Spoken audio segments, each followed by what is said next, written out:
Kamiti ya EACC niyendekithitie ithukirwo mahinya makumihotithia guthitanga EKUIRWO aciko cia NGUKUMIO. Muikariri giti wa kamiti no retired Bishop David OGINDE akiuga MACIIRA ma NGUKUMIO makoretwo makigucia na gukofofana kumanaga na mitaratara iria iriho makiria wabici-ini ya mutongoria wa THITANGO cia MUINGI. When we send our files, they are not the only files that they are dealing with. So they have to prioritize according to the kind of work that they have.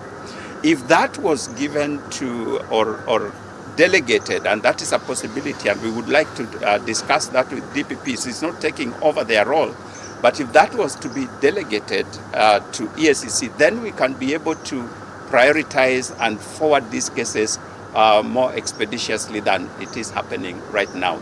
Bishop OGINDE augite undu uyu ugikinyanira ni guteithiriria hari gukinyira indo na mbeca cia muingi iria ciungumitio. Yes, corruption, billions of shillings that were lost there, and big guys that are involved. That is a matter that we have already investigated. We have forwarded to office of the DPP for prosecution, and we are trusting that in a very short while these people will be arrested and brought to account for their action. Na riri bururi urirahira miaka 10 ya utaburukia wa mahinya matura-ini kwitukira thirikari cia county. Bishop OGINDE augite ciiko cia NGUKUMIO nikoretwo itheremete muno county-ini na uguo kamiti ino ndikumairiria kuhithuria ciiko ici. To just make it clear that I'm not going to tolerate corruption. And I think that is a very good message coming from the top. And we as EACC are being charged with that responsibility.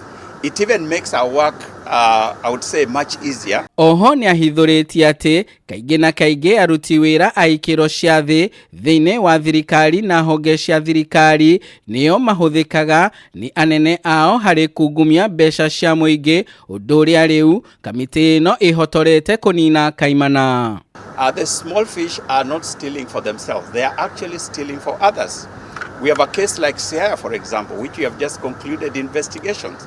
We found a secretary who stole 70 million, and I say stole in quotes, but she never benefited from that money. It was actually passed on to the bigger guys. Handu-ini ha Kameme TV kuma Gicũa-ini kaunti ya Mombatha, ritwa riakwa ni Ndegwa wa Gathungu. Yeah, so the chairperson